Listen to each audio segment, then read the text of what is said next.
आज हम बात करेंगे 10वीं क्लास के ज्योग्राफी के कुछ महत्वपूर्ण क्वेश्चन के बारे में। और आज हम उन्हीं सभी प्रश्नों को देखेंगे जो प्रश्न आपके एग्जाम में एकदम आने की बहुत संभावना है। तो ज्योग्राफी की कुछ महत्वपूर्ण प्रश्न को देखेंगे और वे सारे जितने प्रश्न हैं जो इस बार एग्जाम में आने की संभावना है, तो उन सभी प्रश्नों को आज अच्छे से कवर करेंगे। अगर आप मेरे चैनल पर नए हैं तो मेरे चैनल को सब्सक्राइब कर लीजिए और बाकी जो भी आपका वीडियो छूटा हुआ है तो जाके जरूर देख लीजिए ताकि एग्जाम में आपका एक भी प्रश्न न छूटे। तो चलिए बिना किसी देर के साथ आज का जो क्लास है शुरू करते हैं, जिसमें सबसे पहला क्वेश्चन है कि विश्व पर्यावरण दिवस कब मनाया जाता है। तो विश्व पर्यावरण जो दिवस है, यह दिवस सबसे पहले कितने तारीख को मनाते हैं? 5 अप्रैल है, 5 जून है, 5 अगस्त है, 5 अक्टूबर है। तो इसका राइट आंसर क्या हो जाएगा? 5 जून। 5 जून को विश्व पर्यावरण दिवस मनाया जाता है। क्वेश्चन नंबर 2 है, प्रथम पृथ्वी सम्मेलन कहां पर किया गया था? तो प्रथम पृथ्वी सम्मेलन जो था वह कहां पर हुआ था? Rio de Janeiro, Johannesburg, New York और टोक्यो। तो जो प्रथम पृथ्वी सम्मेलन था वो सबसे पहले कहां किया गया था? रियो डी जेनेरो में। कहां पर किया गया? रियो डी जेनेरो में किया गया। इसके बाद है, निम्न में कौन अनवीकरणीय संसाधन है? अनवीकरणीय संसाधन है तो देखिए ऑप्शन पहले देखेंगे, सौर ऊर्जा है, जीवाश्म ईंधन है, जल विद्युत है, पवन ऊर्जा है। तो अनवीकरणीय जिसको दोबारा बनाना संभव नहीं है, तो इसका राइट आंसर क्या होगा? जीवाश्म ईंधन। क्या हो जाएगा? जीवाश्म ईंधन। फिर क्वेश्चन है, सौपानी कृषि कहां पर है? किस राज्य में होती है? ऑप्शन हरियाणा में, पंजाब में, बिहार के मैदानी क्षेत्र में, उत्तराखंड में। तो इसका राइट आंसर क्या हो जाएगा? उत्तराखंड। इसका राइट आंसर क्या होगा? उत्तराखंड। नेक्स्ट क्वेश्चन है, काली मिट्टी उपयुक्त है, काली मिट्टी कहां पर पाई जाती है? ऑप्शन है, काली मिट्टी किसके लिए उपयुक्त है? कपास के लिए, लीची के लिए, गेहूं के लिए, बाजरा के लिए। तो काली मिट्टी जो है यह कपास के लिए उपयुक्त मिट्टी है, इसलिए काली मिट्टी को कपासीय मिट्टी कहा जाता है। क्या कहते हैं? कपासीय मिट्टी कहते हैं। काली मिट्टी का दूसरा नाम क्या है? तो काली मिट्टी का दूसरा नाम ऑप्शन के अनुसार बलुई मिट्टी, रेगुड़ मिट्टी, लाल मिट्टी, पर्वतीय मिट्टी। ऑप्शन क्या होगा? रेगुड़ मिट्टी। ऑप्शन क्या हो जाएगा? रेगुड़ मिट्टी। मेढक के प्रजनन को नष्ट करने वाला रसायन के नाम बताइए। कौन से रसायन है जो मेढक के प्रजनन को नष्ट कर देगा? तो इसका राइट आंसर क्या होगा? एंड्रीन। क्या हो जाएगा? एंड्रीन। एंड्रीन एक ऐसा रसायन है जो मेढक के प्रजनन क्षमता को नष्ट कर देता है। मेढक के प्रजनन क्षमता को नष्ट कर देता है। नेक्स्ट क्वेश्चन की बात करते हैं, मरुस्थलीय मिट्टी किस राज्यों में पाई जाती है?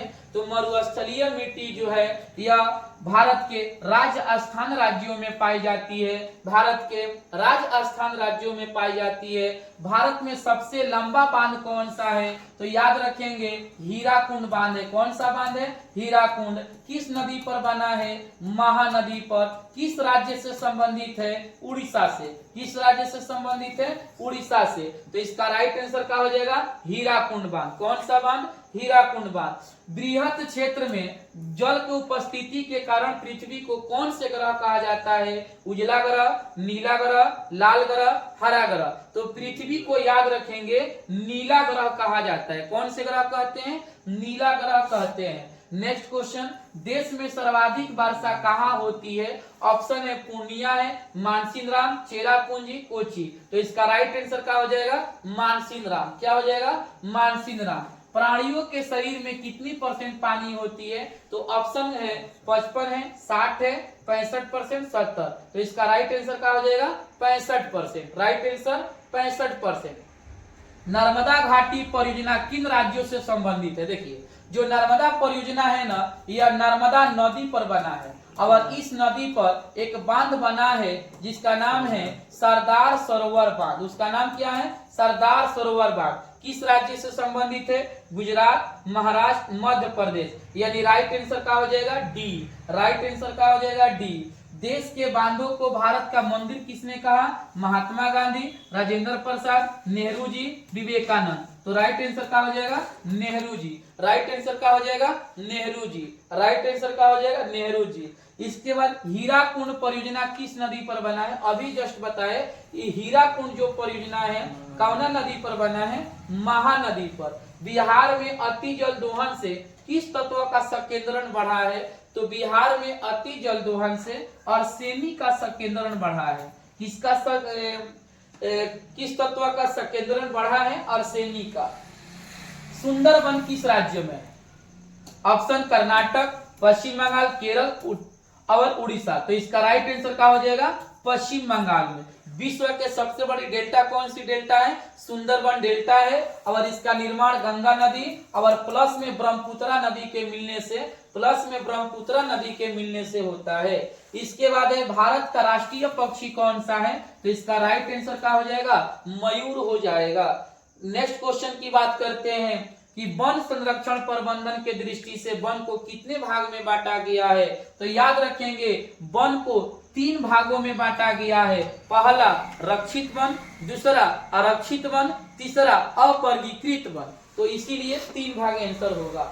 संविधान की धारा 21 का संबंध है। संविधान की धारा 21 का संबंध है वन्य जीव के संरक्षण, मृदा संरक्षण, जल संसाधन, खनिज संपदा संरक्षण। तो इसका राइट आंसर क्या हो जाएगा? वन्य जीव प्राकृतिक संसाधन के संरक्षण। गिर नेशनल पार्क कहाँ है? नेशनल पार्क यानी राष्ट्रीय उद्यान कहाँ है? ऑप्शन अरुणाचल प्रदेश, बिहार, असम और गुजरात। तो याद रखेंगे गिर नेशनल पार्क जो है गुजरात में है। इसको याद रखेंगे, गिर से गुजरात याद कर लेंगे कि गिर कहाँ है? गुजरात में है। नेक्स्ट है नंदा देवी नेशनल पार्क कहाँ है? तो नंदा देवी जो नेशनल पार्क है वह कहाँ पर है? उत्तराखंड। और ऐसे भी पढ़े हैं कि नंदा देवी पर्वत भी भारत के किस राज्य में है? उत्तराखंड राज्य में है। नेक्स्ट क्वेश्चन, लौह अयस्क क्या है? जो लौह अयस्क है, लोहा के अयस्क क्या है? नवीकरणीय है, अनवीकरणीय है, जैव है, मानवकृत है। तो याद रखिए लौह अयस्क जो है यह अनवीकरणीय है। कैसा है? अनवीकरणीय है। भारत के सबसे बड़ा लौह अयस्क उत्पादक राज्य कौन है? किस राज्य में लोहा की सर्वाधिक उत्पादन होती है? उड़ीसा, झारखंड, गोवा, कर्नाटक। तो राइट आंसर क्या हो जाएगा? कर्नाटक। राइट आंसर क्या हो जाएगा? कर्नाटक। किस खनिज को उद्योगों का जननी कहा जाता है?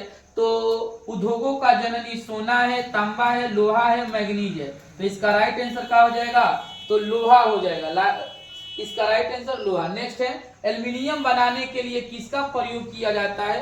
किसकी आवश्यकता पड़ती है? तो एल्यूमिनियम के लिए बॉक्साइट की आवश्यकता पड़ती है। किसकी आवश्यकता पड़ती है? तो बॉक्साइट की आवश्यकता पड़ती है। नेक्स्ट क्वेश्चन, पीतल बनाया जाता है, पीतल काची से बनता है? देखिए इनको आप लोग याद रखेंगे, जो पीतल है ना, पीतल जो पीतल है वह पिताजी, बस ध्यान पर रखेंगे। पी से बनेगा पीतल, पी से बनेगा पीतल, ता से बनेगा तांबा और जी से बनेगा जिंक। क्या बन जाएगा? जिंक। यानी जब दोनों को मिला देते हैं तो क्या बन जाता है? पीतल बनता है। तो इसका राइट आंसर क्या हो जाएगा? तांबा और जस्ता, तांबा और जस्ता, तांबा और जस्ता। नेक्स्ट क्वेश्चन, 1 टन इस्पात बनाने में कितना मैग्नीज का प्रयोग किया जाता है? तो 1 टन इस्पात बनाने में, यहाँ पर कोई ऑप्शन यहाँ पर करेक्ट नहीं है। तो 1 टन इस्पात बनाने में 10 केजी मैग्नीज का प्रयोग किया जाता है। कितना मैग्नीज का? 10 केजी मैग्नीज का प्रयोग किया जाता है। बॉक्साइट का सबसे बड़ा उत्पादक राज्य कौन सा है? तो बॉक्साइट का सबसे बड़ा उत्पादक राज्य उड़ीसा है। कौन से राज्य है? उड़ीसा सबसे ज्यादा बॉक्साइट का उत्पादक राज्य है। निम्न में कौन कार्बनिक खनिज है? जिसमें कार्बन की मात्रा होती है उसे कार्बनिक खनिज कहते हैं। तो इनमें कोयला है, बॉक्साइट है, अवरक है, तांबा है। तो कार्बनिक में कोयला आ जाएगा क्योंकि कोयला में कार्बन की मात्रा होती है। नेक्स्ट क्वेश्चन की बात करते हैं, प्राकृतिक गैस पाई जाती है किसके साथ पाई जाती है? यूरेनियम के साथ, कोयला के साथ, खनिज तेल के साथ, चूना पत्थर के साथ। तो इसका राइट आंसर हो जाएगा खनिज तेल के साथ। किसके साथ? खनिज तेल के साथ। निम्न में कौन एशिया के सबसे बड़ा परमाणु शक्ति केंद्र है? तो एशिया के सबसे बड़ा परमाणु शक्ति केंद्र है तारापुर, कलपक्कम, नरोरा, कैंगा। तो याद रखेंगे तारापुर है। कौन सा है? तारापुर है। भारत का भी है तारापुर। नेक्स्ट है भारत के प्रथम तेल शोधक कारखाना कहाँ है? तो भारत के जो प्रथम तेल शोधक कारखाना है मथुरा, बरौनी, डिगबोई, गुवाहाटी। इसका राइट आंसर क्या हो जाएगा? डिगबोई हो जाएगा। Right answer Digboi. सर्वोत्तम कोयला के प्रकार कौन है? देखिए कोयला के जो प्रकार है ना, आप लोग याद रखेंगे ए बी लिपि, बस आप लोग याद रखेंगे ए बी लिपि। ए से बनेगा एंथ्रासाइट, का बनेगा एंथ्रासाइट। बी से बनेगा बिटुमिनस, का बन जाएगा बिटुमिनस, का बन जाएगा बिटुमिनस। ली से बनेगा लिग्नाइट, का बन जाएगा लिग्नाइट। और पी से बन जाएगा पीट। सबसे अच्छा कोयला की अगर बात करें तो एंथ्रासाइट, सबसे खराब कोयला की बात करें पीट, तो इसका राइट आंसर क्या होगा एंथ्रासाइट। नेक्स्ट, सबसे घटिया कोयला कौन सा है, पीट है। क्या है, सबसे घटिया कोयला पीट है। भारत में कोयला के सर्व प्रमुख उत्पादक राज्य, यानी कोयला के सबसे ज्यादा जो उत्पादन होता है वो कहां पर होता है, झारखंड में। कहां पर होता है, तो झारखंड में होता है। नेक्स्ट क्वेश्चन की बात करते हैं कि जो हीराकुंड बांध है यह किस राज्य से संबंधित है, उड़ीसा से। कौन से राज्य, उड़ीसा से। तारापुर ऊर्जा केंद्र कहाँ है, तारापुर जो ऊर्जा केंद्र है कहां पर है, गुजरात, मध्य प्रदेश, महाराष्ट्र, छत्तीसगढ़। तो इसका राइट आंसर क्या हो जाएगा, Maharashtra. Right answer Maharashtra. Next question, Bharat के किस राज्य में सौर ऊर्जा की सर्वाधिक विकास की सर्वाधिक संभावनाएं हैं, असम, अरुणाचल प्रदेश, राजस्थान, मेघालय। तो इसका राइट आंसर क्या हो जाएगा, राजस्थान। क्या हो जाएगा, राजस्थान। नेक्स्ट है, भारत में सबसे पुराना तेल भंडार कौन सा है, बॉम्बे हाई, अंकलेश्वर, नौगांव, डिगबोई।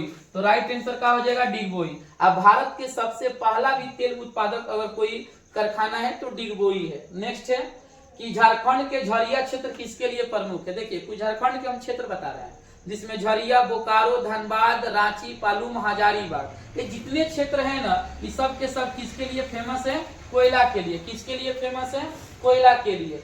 इसके बाद यूरेनियम का प्रमुख उत्पादक मतलब राज्य है कि भारत में जो यूरेनियम है, यूरेनियम का प्रयोग परमाणु भट्टी में किया जाता है, बम बनाने में किया जाता है। तो भारत में इसका सर्वाधिक उत्पादन झारखंड के जादूगोड़ा में होता है। कहां पर होता है, झारखंड के जादूगोड़ा में होता है। नेक्स्ट क्वेश्चन, भारत के किस स्थान पर पहला परमाणु ऊर्जा केंद्र स्थापित किया गया है। तो भारत का जो तारापुर, कौन सी जगह है, तारापुर। कौन सी जगह है, तारापुर। एशिया के सबसे बड़ा परमाणु विद्युत घर तारापुर, यहीं पर भारत के सबसे पहला परमाणु विद्युत घर खोला गया। नेक्स्ट है, भारत में कितने सार्वजनिक क्षेत्र के तेल परिष्करण केंद्र कार्य कर रहे हैं। तो ऑप्शन 15 है, 16 है, 18 है, 20 है। तो इसका राइट आंसर क्या हो जाएगा, 18। इसका राइट आंसर क्या हो जाएगा, 18। नेक्स्ट क्वेश्चन की बात करते हैं, निम्न में कौन जीवाश्म ईंधन है जिसका निर्माण मतलब जीवों से हुआ है। तो इसका ऑप्शन है कोयला है, पेट्रोलियम है, प्राकृतिक गैस है, इनमें सभी है। तो इन सब के सब इसका आंसर हो जाएगा, इसीलिए डी आंसर होगा, इनमें से सभी। अगर जो भी आपका पुराने वीडियो छूटा हुआ है आप जाके मेरे चैनल पर देख लीजिए, फिर इसी का दूसरा पार्ट कल लाएंगे। और वीडियो अच्छा लगा है तो अपने दोस्तों में जरूर शेयर करें। आज के लिए